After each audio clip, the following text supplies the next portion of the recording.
Ciao a tutti e benvenuti sul mio canale. Oggi vi porto un racconto lungo, dettagliato e ricco di retroscena su due volti amatissimi della televisione turca, Berguzar Korel e Ali Tergenk. Se vi piacciono le storie vere, fatte di fragilità, determinazione e sostegno reciproco, restate con me fino alla fine. E, come sempre, se apprezzate il mio lavoro, iscrivetevi al canale, lasciate un like e attivate la campanella per non perdere i prossimi video. Negli ultimi mesi il nome di Berguzar Korel è tornato al centro dell'attenzione non solo per i suoi impegni teatrali e televisivi, ma anche per un motivo molto più personale: la gestione di sbilanciamenti della pressione arteriosa, con episodi di pressione particolarmente bassa in momenti di forte stress. Non è un dettaglio da poco nella vita di un artista che alterna set, palcoscenico, viaggi, prove e una famiglia da accudire. Eppure, proprio qui sta la forza della sua storia. Trasformare una difficoltà in un percorso di consapevolezza e salute. Secondo persone vicine alla produzione, i primi campanelli d'allarme sarebbero arrivati durante un periodo molto intenso di lavoro. Giornate lunghe, pause ridotte, salti dei pasti e notti corte, un mix che per tanti è routine, ma che per chi soffre di oscillazioni pressorie può diventare un terreno scivoloso. Si è parlato di brevi giramenti di testa tra una scena e l'altra, di quell'affanno lieve che non è visibile in camera ma che il corpo registra con precisione.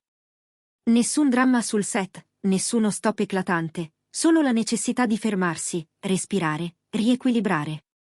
A quel punto sarebbe entrato in gioco un piano semplice e rigoroso concordato con i medici: alimentazione più regolare, idratazione costante, controllo del sale e degli zuccheri, piccoli spuntini pianificati, integrazione di minerali quando necessario. Accanto a questo, esercizio fisico moderato e costante. Non performance da atleta, ma camminate veloci, stretching, qualche sessione di yoga dolce. E soprattutto, la parte più sfidante per chi vive sotto i riflettori: imparare a dire di no, a proteggere i tempi di recupero, a mettere dei confini anche quando tutto intorno spinge nella direzione opposta. In questo cammino, la presenza di Ali Tergenk è stata descritta dagli amici come discreta e tenace. Non gesti plateali, non proclami, ma la quotidianità: accompagnare Berguzar ad alcuni controlli, coordinarsi con l'assistente per riorganizzare gli orari, ricordare la borraccia d'acqua che spesso si dimentica quando la mente è già alla scena successiva. Piccole cose, ma sono le piccole cose a cambiare la traiettoria delle giornate. Un sostegno che non invade, che non infantilizza, che non trasforma una sfida personale in spettacolo, semplicemente esserci. C'è un dettaglio che molti fan hanno notato: anche la comunicazione social di Berguzar è diventata più pulita. Meno frenesia, nessuna estetizzazione della fatica, nessuna ostentazione di diete o di miracoli a base di prodotti sponsorizzati. Invece, frammenti di quotidiano, un libro sul comodino, una tazza di tisana, il dietro le quinte di una prova con il cast, un primo piano senza filtri. Il messaggio è chiaro: non serve trasformare la salute in tendenza. Serve ascoltare il proprio corpo. Dal punto di vista pratico, come si costruisce una giornata amica della pressione?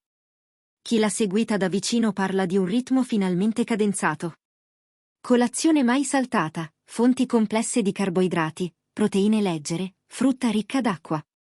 Spuntini a metà mattina e metà pomeriggio per evitare cali, pranzo bilanciato, senza eccessi, cena più leggera, con attenzione alle verdure e ai tempi di digestione. E poi quell'idratazione costante che sembra banale ma non lo è.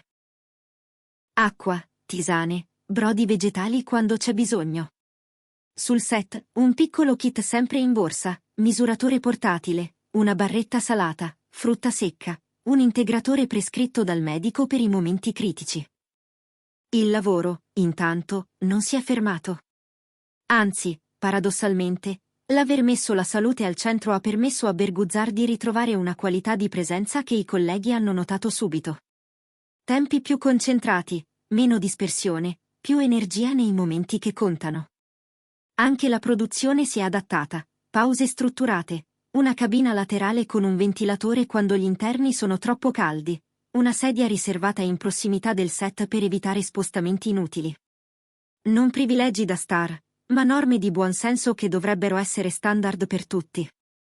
Sul fronte familiare, la coppia avrebbe ridisegnato abitudini e routine con la stessa naturalezza con cui si riscrive una scaletta. Turni condivisi con i bambini, serate più tranquille, weekend con spazio per l'aria aperta e non solo per i press tour. A casa, niente estremismi, cucina semplice, porzioni giuste, qualche concessione quando si può, perché la salute non è una punizione, è equilibrio. Non sono mancati i commenti del pubblico. Molti hanno raccontato esperienze simili nei messaggi, con parole di incoraggiamento e consigli. C'è chi ha chiesto foto prima e dopo, chi ha preteso ricette magiche. Ma la risposta implicita della coppia è rimasta la stessa: non c'è un prima e un dopo, c'è un durante fatto di costanza. Non servono rivelazioni sensazionali, servono scelte ripetute ogni giorno. È interessante osservare come questa vicenda abbia anche ricalibrato la narrazione su Alit. Lontano dalle etichette di marito della o eroe sul set, è riemerso il profilo di un compagno capace di fare un passo indietro quando serve e due avanti quando bisogna proteggere. Un modello di cura che non spettacolarizza la fragilità, ma la integra nella vita di tutti i giorni, come parte di un patto reciproco. Certo, non è stato tutto lineare. Ci sono stati, secondo chi c'era, giorni più faticosi, prove con luci forti e temperatura alta, trasferte ravvicinate, imprevisti che fanno saltare la scaletta. La differenza l'ha fatta la preparazione, sapere come reagire, a chi chiedere aiuto, quando fermarsi prima che il corpo lo chieda a gran voce. In questo senso, l'incontro con specialisti attenti, cardiologi e nutrizionisti, ha dato a Berguzzar strumenti concreti, non solo buone intenzioni. Dall'esterno, qualcuno ha provato a trasformare la storia in un racconto di caduta e rinascita con toni melodrammatici. Ma non è questo il punto. Qui non c'è una debolezza che diventa marchio, c'è una persona che ha scelto di gestire la propria vulnerabilità con professionalità e dolcezza verso se stessa. E questo, forse, è il messaggio più potente da portare a casa. E Alit? Continua a fare ciò che ha sempre fatto meglio, sullo schermo e fuori, ascoltare, concentrarsi, tenere la rotta. Niente dichiarazioni roboanti, niente promesse da copertina. Solo la pazienza dei gesti ripetuti, preparare una borsa prima di uscire, controllare che ci siano gli snack giusti, ricordare un appuntamento, fare da filtro quando l'agenda si intasa. In una parola, esserci. Nel frattempo, i progetti artistici non mancano. La scelta di non forzare i ritmi non significa arretrare, ma scegliere con più attenzione. Farsi guidare dalla qualità e non dalla quantità. È così che una salute più stabile può diventare la base per interpretazioni ancora più vivide, perché la concentrazione non è più rosicchiata dalla stanchezza. Se dovessimo riassumere la lezione di questi mesi in 3 azioni, sarebbero: ascolto, organizzazione, costanza.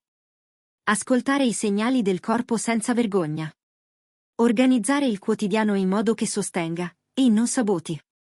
Essere costanti anche quando la motivazione cala, perché è la ripetizione, e non l'eroismo estemporaneo, a cambiare le cose.